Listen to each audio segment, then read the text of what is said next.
is Adiba, and today we will discuss about biodiversity. Biodiversity, especially we discuss about conservation. Conservation means संरक्षण. जो हमारी biodiversity है, मतलब जो हमारी जैविक विविधता है, इसको बचाना किस तरह से है. कल हमने इसकी इम्पोर्टेंस के बारे में डिस्कस किया था कि इसकी क्या क्या इम्पोर्टेंस है, जो हम बायोडाइवर्सिटी हर वे में हमें सपोर्ट करती है, चाहे वो हमारा इकोनॉमी को या फिर इकोलॉजिकल हमारे इन्वायरमेंट को किस तरह से सपोर्ट करती है.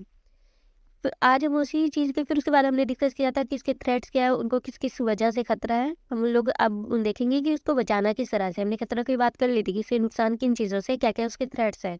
हम देखेंगे आज उसको कंजर्व कैसे करना है. सबसे पहले क्वेश्चन उठता है, why conserve biodiversity. As we all know by now, biodiversity is essential for maintaining the ecological function including stabilizing of the water cycle. हमने देखा था कि किस तरह जो बायोडाइवर्सिटी है वो वाटर साइकिल को मेंटेन करके रखती है. किस तरह से, जैसे इवेपोरेशन होता है, प्लांट के जो पत्ते हैं, प्लांट के पत्तों से पानी निकलता है, हम उस प्रोसेस को ट्रांसपिरेशन बोलते हैं. पानी निकल के फिर वहाँ ऊपर जाता है, वहाँ जाके पानी में जब वाटर ज़्यादा लोड होता है तो बादलों के अंदर वो कंडेंस होता है. कंडेंस होने के बाद दोबारा से प्रेसिपिटेशन की फॉर्म में या बारिश की फॉर्म में वो दोबारा नीचे आता है. इस तरह से पूरा वाटर साइकिल चलता है. ये वाटर साइकिल एक बायोडाइवर्सिटी मेंटेन करके रख रही है. इसके अलावा क्रॉस पॉलिनेशन, चूंकि हमारे पास इतनी तरह की बायोडाइवर्सिटी है, इतनी तरह की वैरायटी है, इसलिए ये सब हो पा रहा है. And other vegetation, protection against soil erosion and stability of food producing and other ecosystem.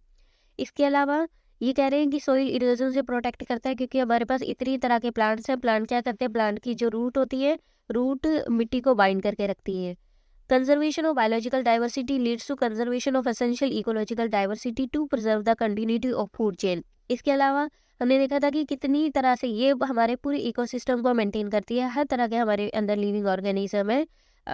कोई भी छोटा हो या बड़ा, कोई भी कम नहीं है. हर कोई एक दूसरे को सपोर्ट करता है, डायरेक्टली या फिर इनडायरेक्टली हर कोई एक दूसरे को अफेक्ट करता है. बायोडाइवर्सिटी जो होती है वो प्रोवाइड करती है base for the livelihood, culture and economic of several hundred millions of people including farmers, fishers, folk, forest dwellers and artisans. ये कहते हैं कि जो हमारी बायोडाइवर्सिटी है ये ऐसा नहीं है कि एक सिर्फ एक पर्टिकुलर कोई कम्युनिटी है या फिर पर्टिकुलर हमारी एक सोसाइटी है जहाँ पर ये सपोर्ट करती है. बायोडाइवर्सिटी पूरी दुनिया के अंदर जहाँ भी लोग हैं, अलग अलग लोगों को अलग अलग वे से सपोर्ट करती है.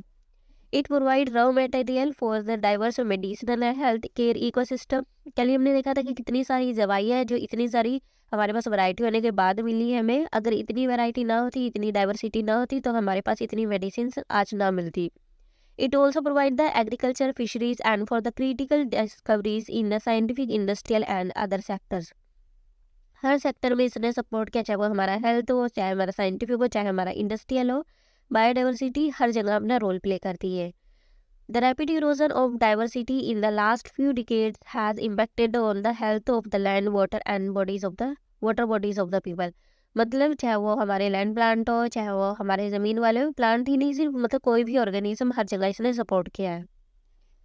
अब हम बात करते हैं जो खतरा है. खतरे की वजह से बहुत सारी स्पीशीज़, हमने कल भी बात की थी कि एंडेंजर्ड या एंडेमिक स्पीशीज़ की कैटेगरी में आ गई है.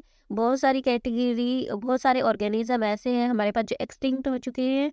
तो according to international union conservation of nature and natural resource, ये हमारे पास एक पूरा ऑर्गेनाइजेशन है जो इस चीज़ को मेंटेन करके रखता है, इस चीज़ को क्लासीफाई करता है कि कौन चीज़ें हमारे पास ख़त्म हो चुकी है, कौन सी चीज़ें ख़त्म होने वाली है. तो इस चीज़ का जो पूरा डेटा रखता है वो हमारे पास ये ऑर्गेनाइजेशन है, IUCN. तो इसमें सबसे पहले आती है हमारे पास एक्सटिंक्ट स्पीशीज़. एक्सटिंक्ट मतलब जो हमारे पास बिल्कुल विलुप्त वाली स्पीशीज़ है, विलुप्त प्रजाति है जो एकदम से ख़त्म हो चुकी है, दुनिया में है ही नहीं. एंडेंजर्ड जो लुप्त प्राय स्पीशीज़ है, मतलब जिनका बहुत ज़्यादा खतरा है कि अगर इनका हमने केयर नहीं की तो ये भी आने वाले टाइम में यहाँ से ख़त्म हो सकती है. उसके बाद वल्नरेबल. वल्नरेबल बोलते हैं असुरक्षित स्पीशीज़. असुरक्षित मतलब इसको भी खतरा है, अगर इसकी देख रेख ना की तो एंडेंजर्ड वाली कैटेगरी में चल जाएगी.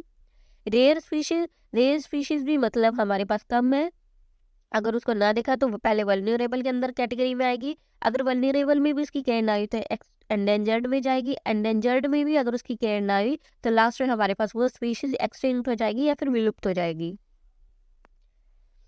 अगर हम इंडिया की बात करें, इंडिया के अंदर क्या कंडीशन है, हमारे पास 450 प्लांट स्पीशीज जो एंडेंजर्ड की कैटेगरी में है. 100 मैमल्स की स्पीशीज है, 150 बर्ड्स की स्पीशीज है जो ऑलरेडी एंडेंजर्ड की कैटेगरी में रखी जा चुकी है। India's biodiversity is threaten due to habitat destruction, degradation and over exploitation of resource. हमने अलग अलग वजह कल की थी कि किस वजह से जो जो हमारी बायोडाइवर्सिटी, इतनी इंपॉर्टेंट बायोडाइवर्सिटी है, वो खतरे में आ चुकी है। क्या क्या उसके थ्रेट है? तो सबसे पहली यही चीज़ थी डिग्रेडेशन, होम डिस्ट्रक्शन, क्योंकि हम लोग गांव में इतनी फैसिलिटी नहीं है, अच्छा ट्रांसपोर्ट नहीं होता, अच्छे स्कूल कॉलेज नहीं होते, अच्छा हॉस्पिटल नहीं होता, इसलिए लोग शहरों की तरफ आते हैं। शहर ऑलरेडी इतने क्राउडेड है, तो इस वजह से वो आसपास के क्या करते हैं, आसपास के जंगलों को कट करते हैं, वहाँ पर अपनी कॉलोनी बनाना स्टार्ट कर देते हैं।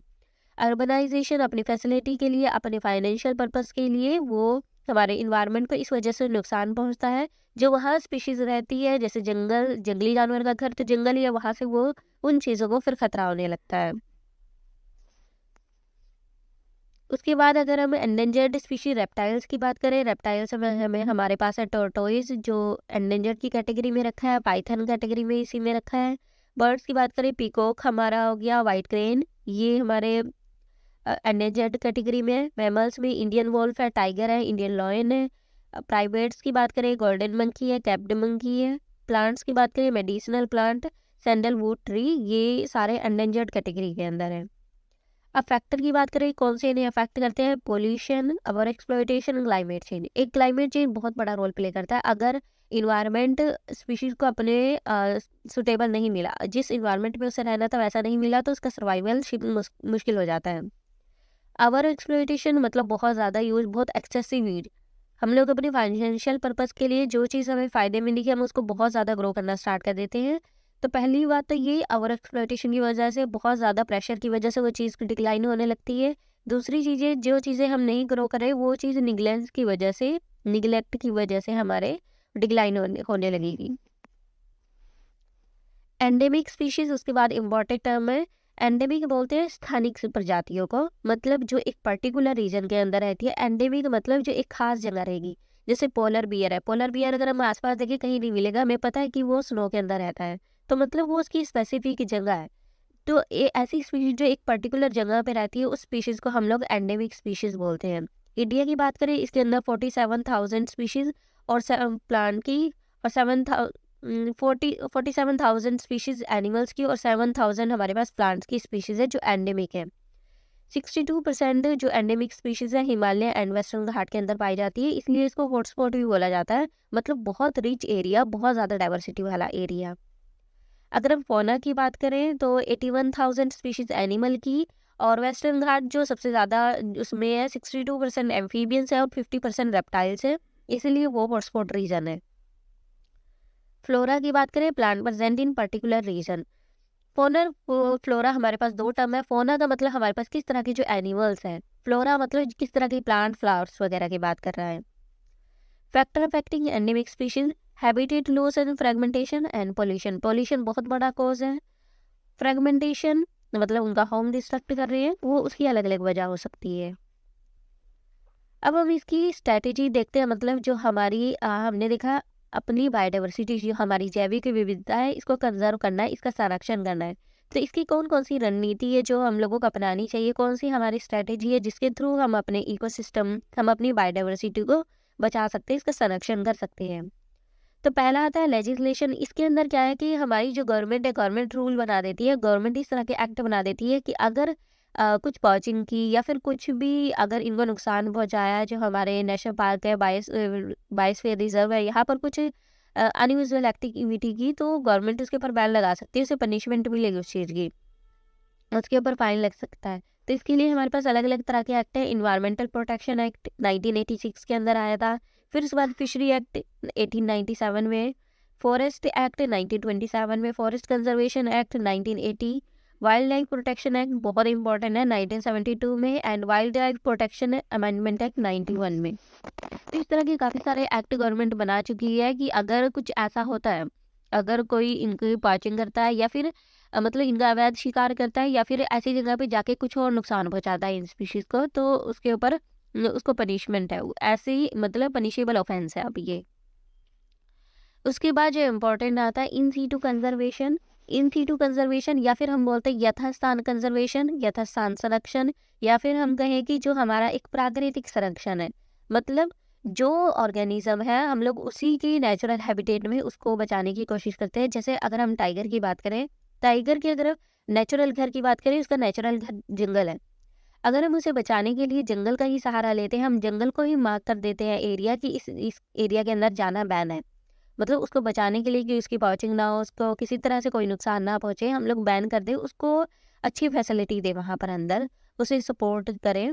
तो इस तरह से उसके नेचुरल हैबिटेट में जब उसे बचाया जाएगा किसी भी चीज़ को, तो हम उस चीज़ को बोलेंगे इन सीटू कंजर्वेशन, मतलब उसी के स्थान पर उसको बचाना।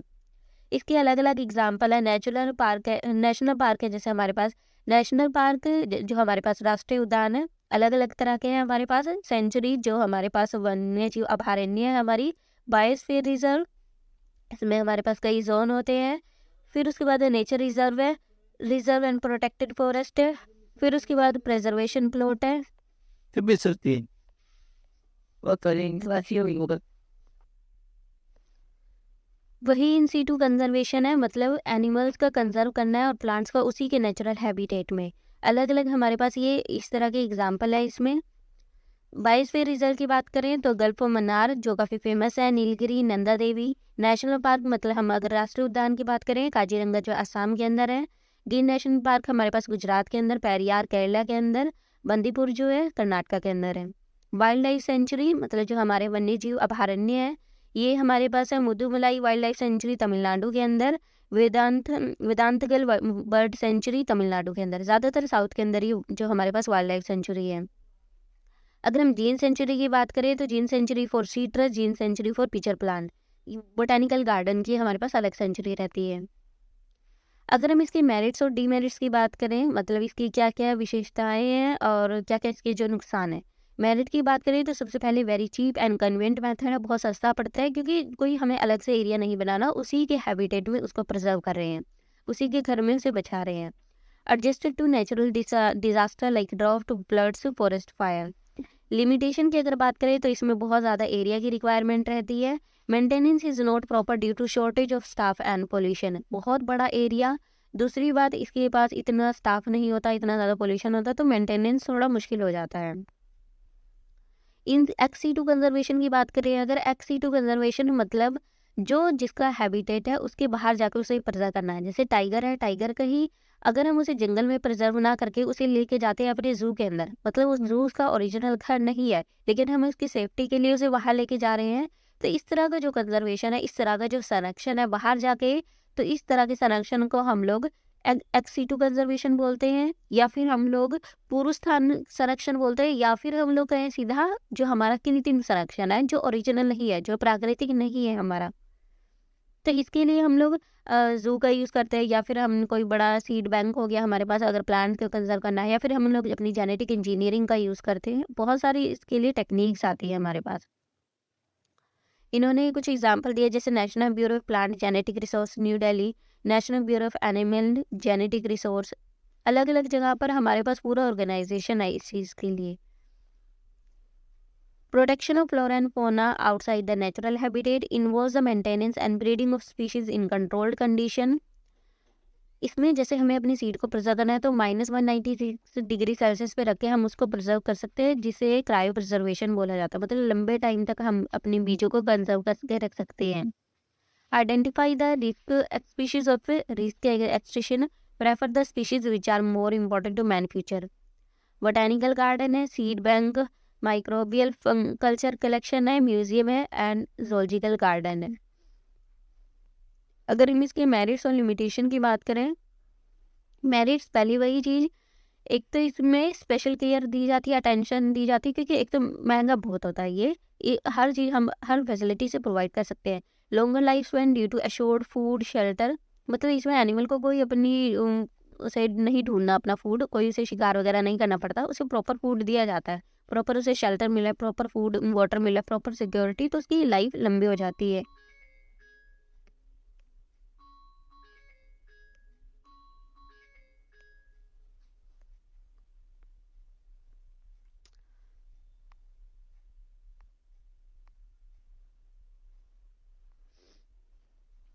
उसके बाद it is carried in case of endangered species, और जो लॉन्गर लाइफ स्पैन इनका बहुत सारे फैसिलिटी की वजह से लंबा इनका जीवन हो जाता है। लिमिटेशन की अगर बात करें, expensive food, freedom wild life इसको लॉस्ट, सबसे बड़ी बात है। इसको सेफ्टी मिल रही है, लेकिन एक जो फ्रीडम है, एक जो हर ऑर्गेनिज्म को दुनिया में अपनी आज़ादी पसंद है, वो उनकी यहाँ से छीन जाती है। उस सेफ्टी मिलती है लेकिन अपनी फ्रीडम वो खो देता है। जो एनिमल होता है वो अपने नेचुरल हैबिटेट में सर्वाइव नहीं कर पाता, और ये सिर्फ सिलेक्टेड स्पीशीज़ को अडॉप्ट किया जाता है इस कंजर्वेशन के अकॉर्डिंग। अगर हम अब इसकी लास्ट में एडवांटेज की बात करें कि हमने जो कंजर्वेशन की अभी से एक फ़ायदा क्या क्या होगा, एक तो जितने हमने कल डाइवर्सिटी की थी तीनों लेवल, चाहे हमारी जेनेटिक लेवल है, मतलब जो हमारी आनुवंशिक जो हमारी विविधता है, चाहे हमारी इकोलॉजिकल डाइवर्सिटी मतलब जो पारिस्थितिक तंत्र वाली डाइवर्सिटी है, या फिर स्पीशीज जो हमारी नॉर्मल प्रजाति डाइवर्सिटी, प्रजाति की जो विविधता है, इसको हम लोग बचा सकते हैं। हम लोग अपनी सस्टेनेबल यूटिलाइजेशन को इंश्योर कर सकते हैं, अपने रॉ मटेरियल को बचा सकते हैं, अपनी जो जितनी जो हमारी स्पीशीज़ है, एंडेंजर्ड है, वल्नरेबल है, रेयर स्पीशीज़ है, इनको हम लोग नॉर्मल कंडीशन के अंदर ला सकते हैं, अगर हम इस तरह से अपनी बायोडाइवर्सिटी को कंजर्व करते रहें। ये चीज़ बहुत इम्पॉर्टेंट है। Thank you.